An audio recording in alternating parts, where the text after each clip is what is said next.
Assalamualaikum warahmatullahi wabarakatuh. Perkenalkan, nama saya Muhammad Farhan.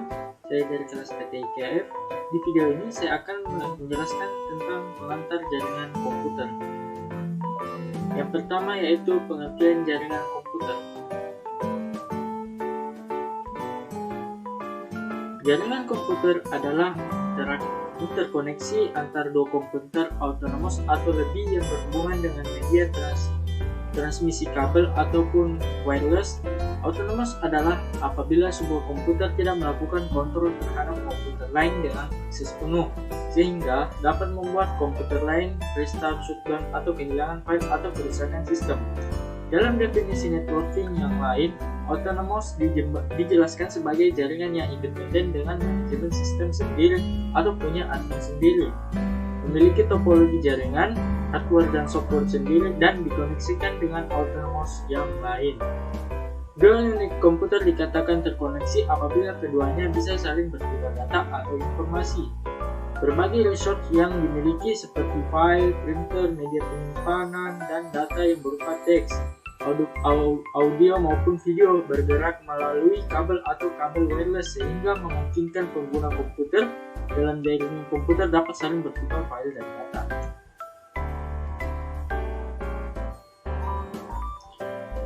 Nah, di dalam jaringan komputer dikenal dengan sistem antar node. Yang pertama yaitu peer-to-peer. Nah, peer-to-peer adalah sebuah model di mana tiap PC dapat memakai resource pada PC lain atau memberikan resource-nya untuk di PC lain. Tidak ada yang bertindak sebagai server yang mengatur sistem komunikasi dan penggunaan resource komputer yang terdapat di jaringan. Dengan kata lain, setiap komputer dapat berfungsi klien maupun server pada periode yang sama. Misalnya terdapat beberapa unit komputer dalam satu departemen, diberikan nama grup sesuai dengan departemen yang bersangkutan. Masing-masing komputer diberi alamat IP dari satu kelas IP yang sama agar bisa saling sharing dan bertukar data atau resource yang dimiliki komputer masing-masing seperti printer, CD-ROM, dan file lainnya. Nah, kelebihan jaringan peer-to-peer yang pertama yaitu implementasinya murah dan mudah. Yang kedua yaitu tidak memerlukan software administrasi jaringan yang khusus. Yang ketiga yaitu tidak memerlukan administrator jaringan. Kekurangan jaringan peer-to-peer yang pertama yaitu jaringan tidak bisa terlalu besar atau tidak bisa memperbesar jaringan. Yang kedua yaitu tingkat keamanan rendah. Yang ketiga tidak ada yang manajemen jaringan. Yang keempat penggunaan jaringan harus terlatih mengamankan komputer masing-masing. Yang kelima yaitu semakin banyak mesin yang di-sharing akan mempengaruhi kinerja komputer. Nah, yang kedua yaitu client server. Client server merupakan model jaringan yang menggunakan satu atau beberapa komputer sebagai server yang memberikan resource-nya kepada komputer lain atau klien dalam jaringan. Server akan mengatur mekanisme akses resource yang boleh digunakan serta mekanisme komunikasi antar node dalam jaringan. Selain pada jaringan lokal, sistem ini bisa juga diterapkan dengan teknologi internet, di mana ada suatu komputer berfungsi sebagai server yang hanya memberikan pelayanan bagi komputer lain, dan klien juga hanya minta layanan dari server. Klien hanya bisa menggunakan resource yang disediakan server sesuai dengan otoritas yang diberikan oleh administrator. Aplikasi yang dijalankan pada sisi klien bisa saja merupakan resource yang tersedia di server, namun hanya dijalankan setelah terkoneksi ke server. Pada implementasinya, software aplikasi yang diinstal di sisi klien berbeda dengan yang digunakan di server. Nah, jenis layanan client server antara lain yaitu yang pertama file server atau memberikan layanan fungsi pengelolaan data. Yang kedua yaitu print server yang memberikan layanan fungsi pencetakan.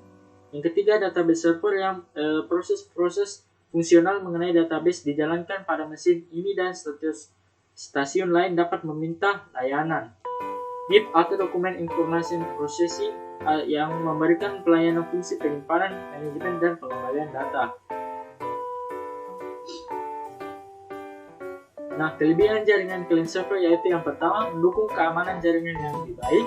Yang kedua yaitu kemudahan administrasi ketika jaringan bertambah besar. Yang ketiga yaitu manajemen jaringan terpusat. Yang keempat semua data bisa disimpan dan di-backup terpusat di satu lokasi. Kekurangannya yaitu yang pertama butuh administrator jaringan yang profesional. Yang kedua yaitu butuh perangkat bagus untuk digunakan sebagai komputer server. Yang ketiga, butuh software tool operasional untuk mempermudah manajemen jaringan. 4. Anggaran untuk manajemen jaringan menjadi besar. Yang kelima yaitu bila server down, semua data dan resource di server tidak bisa diakses. Nah, selanjutnya yaitu jaringan komputer dan sistem terdistribusi. Nah, sebelum jaringan komputer populer, user komputer pernah mengenal sistem terdistribusi. Terdapat hal yang cukup membingungkan dalam pemakaian istilah jaringan komputer dan sistem terdistribusi. Persamaannya adalah keduanya merupakan sekumpulan komputer yang saling terkoneksi dengan media transmisi yang relatif tidak jauh berbeda, sama-sama harus memindahkan file. Perbedaan yang lebih spesifik antara lain adalah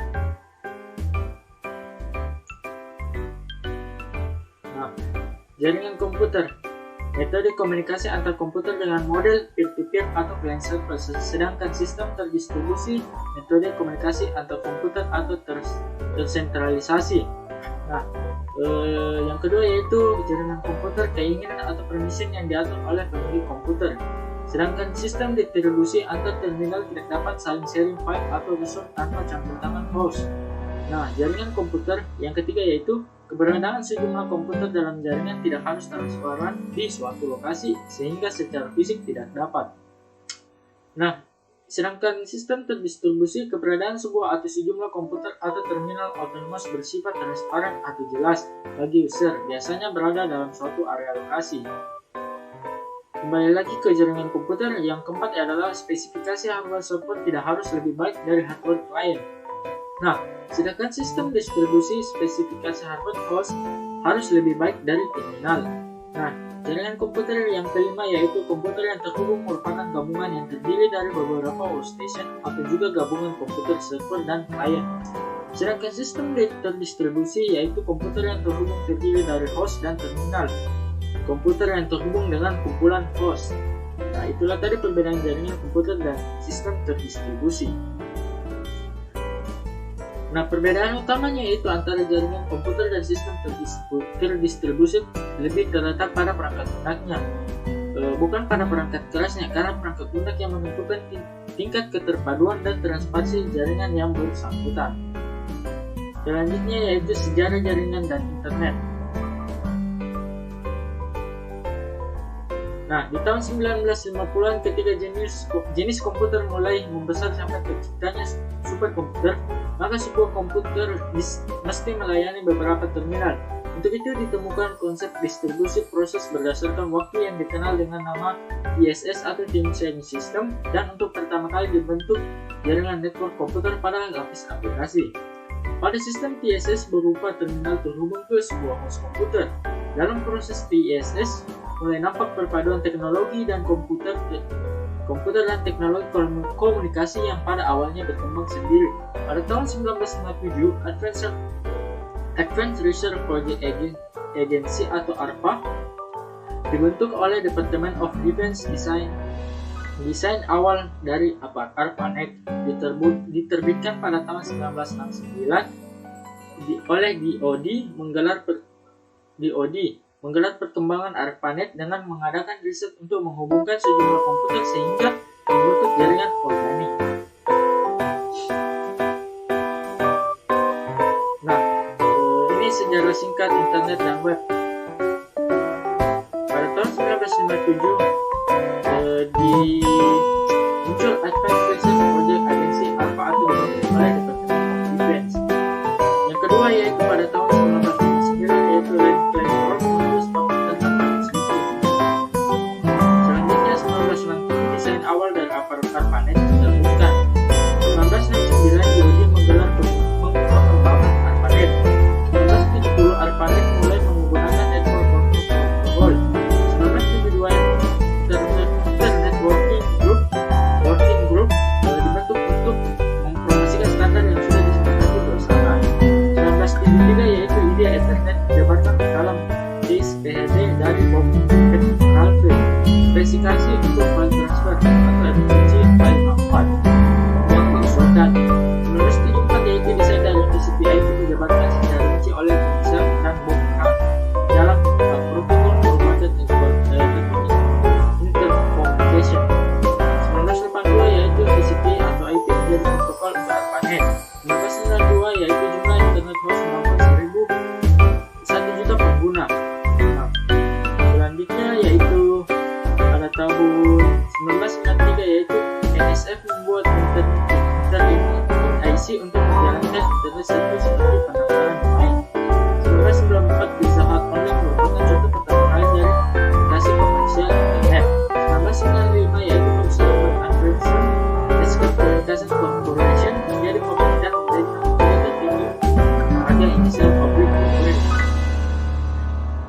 share di Nasdaq. Selanjutnya yaitu tujuan dan manfaat jaringan komputer. Nah, manfaat jaringan komputer bagi user dapat dikelompokkan menjadi dua, yaitu yang pertama untuk kebutuhan perusahaan. Nah, yang pertama yaitu resource sharing yang bertujuan agar seluruh program atau peralatan, khususnya data, dapat digunakan oleh setiap orang yang ada pada jaringan. Yang ketiga yaitu high reliability atau kehandalan tinggi, sistem informasi manajemen kantor terpadu atau sistem pelayanan satu atap dengan teknologi client server, internet maupun intranet dapat diterekam pada jaringan komputer sehingga dapat memberikan pelayanan yang handal, cepat, dan akurat sesuai kebutuhan dan yang diharapkan. Manfaat jaringan komputer untuk umum yaitu jaringan akan memberikan layanan berbeda kepada pengguna di rumah dibandingkan dengan layanan yang diberikan para perusahaan. Yang pertama yaitu akses ke informasi yang berada di tempat lain seperti akses berita terkini, info e-government, e-commerce, atau e-business, semua up to date.